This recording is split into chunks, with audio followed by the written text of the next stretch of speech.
Hello internet people, today we are diving into CSS.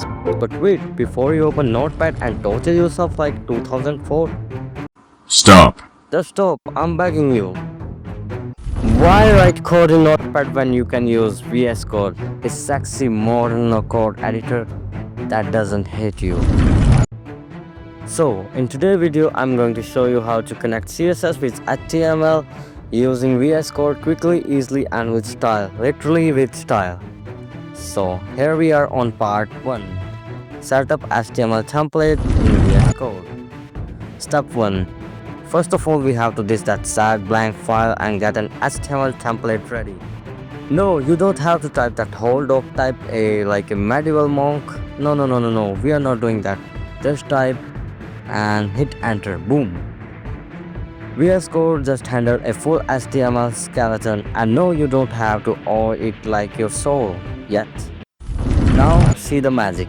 Type H and you will get the whole tag before you even blink. It closes the tag for you. This is why we use VS Code. Not because it's cool, also because it's cool. It's very cool.